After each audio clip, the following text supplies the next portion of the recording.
and this is our second lockdown video from Honeybuns Bakery in gorgeous Dorset. Today I'm going to introduce you to two of our most popular cakes from the Honeybuns range. Everything we do here in Dorset is gluten-free in the bakery. We're not doing the vegan dairy-free today, but I'll come to that in a later video. And I wanted to kind of basically map out what we can offer in the videos. I can, like I'm going to do today, talk to you about product that we already make and sell. I can talk to you about the cookbook. Again, I've got a pile of these in a shipping container, which would be absolutely brilliant to get rid of. And they're on a massive discount at the moment. They're only a tenner and they're fantastic. They've got loads, chocker full of really, really great recipes, etc. I can talk about the recipes in there, and I can also do pudding hacks as well to show you how to convert the cakes that we already make into delicious puddings really easily.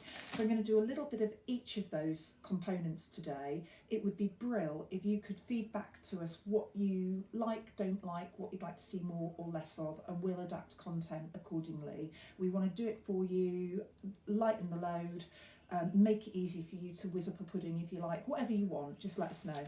So first of all, our milk chocolate brownie. This is a scrumptious blend of milk and dark Belgian chocolate. We add sea salt and a dash of coffee.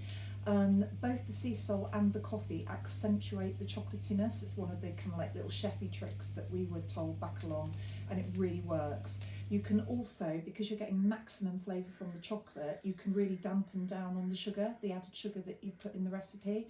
So when you flip over our product, the ingredients are listed, the greatest one first down to the one where less is used. So in this one we've got milk chocolate is the number 1 ingredient, that's always a good sign. Dark chocolate is number 2, free range eggs number 3, butter, and then along down the list is sugar. So you can see we don't need to add much at all, which is fab.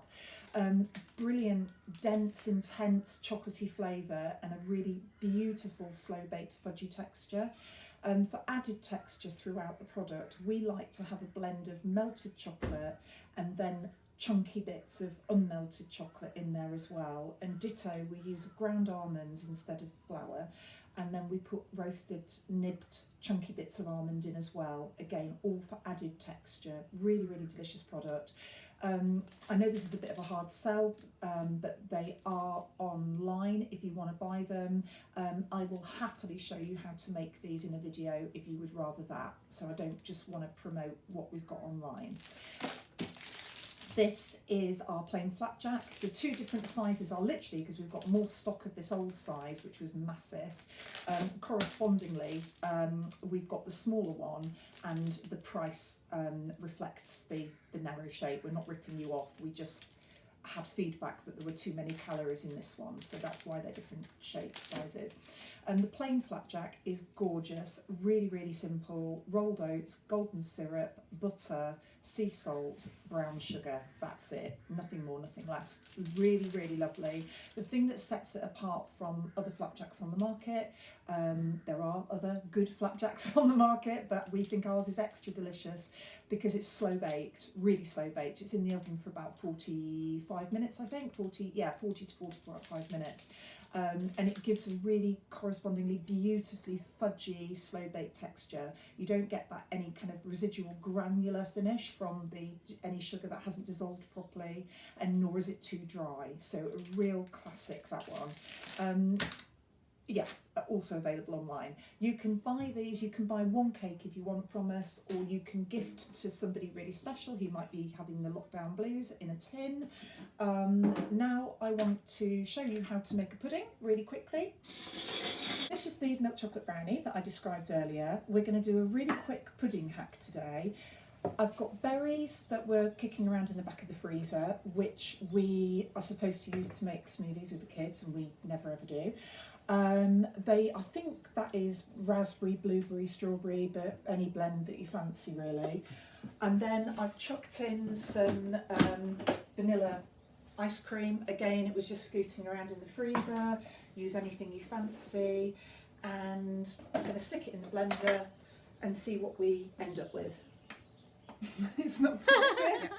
Right, I've plugged it in. I'm now going to switch it on. and see what we come up with. Right, sorry about the noise, folks. So I'm not after perfection, as you can probably tell. That's not really what I'm into. And just kind of like an eat and messy styly thing, really. Oh God, it looks yummy. Really, really yummy. And that's kind of it, folks. Just gorgeous. Berries, ice cream, decadent brownie. Just yummy.